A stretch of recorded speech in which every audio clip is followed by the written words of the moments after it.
So it's Wednesday, 10:45. We just got here. This is day one. Line 6 has released a new product called the Pod Go. And maybe they'll release more? Who knows? We'll find out, but we're gonna go check it out. We're here at the Line 6 booth basking in the red light, and I found Eric Klein. Hi! And Eric's, I asked him what his role at Line, I'll just let you tell people what. See, I told you, nobody remembers. Chief Design Architect. Close, Chief Product Design Architect. Tell us about the Pod Go. What does it do? How does it do it? So the original pod, the red bean, Yes, I had one. shaped like that. I had a 2.0 actually. Right? Yeah. So that was That's awesome. Yeah, not yet. Little homage, yeah. And I think the splash screen has it too. I mean, back in '99, it was immensely popular. You found it in almost every studio, and it was portable. It was super easy to use, and it was immediate. And over the years, it evolved into all the way to HD 500X. And what pod meant then was our flagship modeling. Right. And then when we went up to Helix and HX products, when we revisited pod, we wanted to kind of return to our roots. Okay. So we wanted to go back to the spirit of the original bean, make something super easy to use, super fast to get around, to strip away a lot of the superfluous power user features and get it to a price point where as many people can enjoy it as possible. So, Yeah. So this uses all of the HX? almost. It's missing 3 effects that couldn't quite fit. So the Cosmos Echo, the Clawthorn Drive, and the Tone Sovereign couldn't quite fit. Okay. We also Sovereign's my favorite. Is the air apparent in it though? Yeah, it is. So if you want, you can add 2 of them. But then you're not going to have. You might not be able to add the best reverb and the best delay. Right. But yeah. So is it one DSP chip? it's one DSP chip. So and it's about 90% the DSP of HX Stomp. Okay. So it's very close. And we also limited things like the distortions, the pitch synth, and the dynamic blocks are all mono only. Okay. All the other blocks are stereo only. Within the effects loop can switch back and forth, and the looper can switch back and forth. Oh, cool.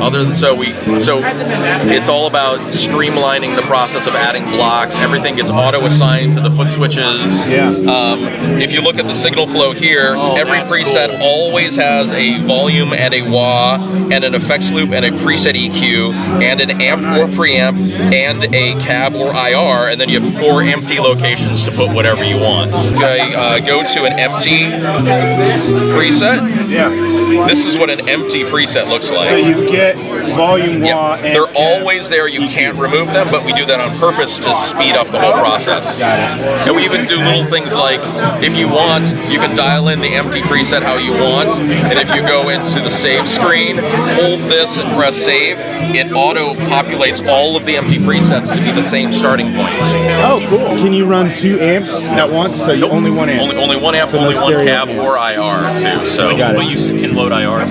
yes, yep, and it's 1024 only. And what's the price point on this? $449 US map. $449. So if running stereo though, same thing, it sums to mono if you only plug 1 out. Correct. So you actually have 3 outputs. You have stereo left and right main outs, which are balanced on balance, which you can run TRS to XLR to your front of house or to dual PA speakers or FRFR. And it has an additional mono amp out, which by default echoes the main outs in mono, but you can tap that off right before the cab IR block. Okay. So then you can run that in your amp. Or power. So you can do a wet dry wet thing, or you can do a 4-cable method, or you can like get the pant flapping on stage while the front of house is projecting a cab emulated or IR emulated signal out to the house. Bradford and I are back at the Line 6 booth, basking in the red light again, and we've been playing with the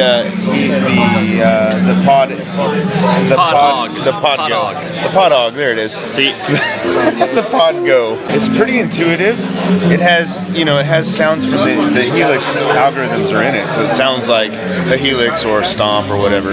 But we created a preset, and so we've this particular unit here at the Line 6 booth. This is what it says now. The new preset that's going to live on this unit. WT Supreme. Now anyone who comes to demo this particular unit is going to get Supreme Worship Tutorials tone. it's a matched JMP with transistor tape Sounding good, Paul. in a King of Tone. That's right. It does sound really good. It's easy to use. We figured out, so one question we had about the Podgo is, can you make a button controller, a button press, like turn up the level, the decay, and the mix of a reverb? Because there are limited blocks you can use on your own. We wanted to see, like, can you put a glitz reverb in it and have a button go from normal to ambient? And you can, and we did on the WT Supreme preset that we built. I don't know if they can really see it. Normal, extra. There you go. It's doing it, trust me. So we can do just a real quick recap of the Pod Go. It's got Helix modeling in it.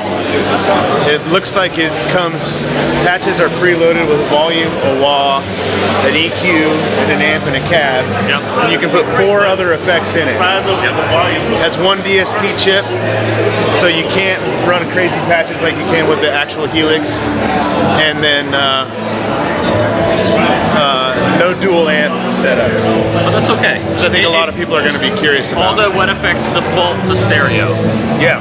And they did that to make things easier and one less thing to worry about. But they did say, Eric did say that it has 90% of the power of the HX Stomp.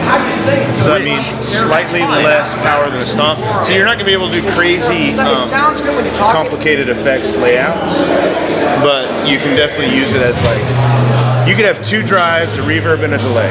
Yeah. And like that can cover your bases. Then you can set, your reverbs and delays. You can set them to change with foot switches. Feedback. So more or less delay, more or less reverb. So big verb, not a normal verb. Big delay, normal delay, 2 drives, amp, volume. So not quite as flexible as the Stomp in regards to what you can put in it, but I would say it's more flexible in regards to how you can use it tactilely. Yeah. Well, there's way more buttons. Way more buttons. Tactilely? Yeah. Tactilely. Sure. Let us know. Yeah, but I think it's going to be a big hit, especially because the price point is what, $450? Which, just be smart. They said, I think they released it in April. Is that what they Just said? be smart. Get you a coupon. You can get it for under $400. Probably pretty easy. Yeah. We'll hopefully have more coverage of it at Horse Tours and some patches for it. Yes.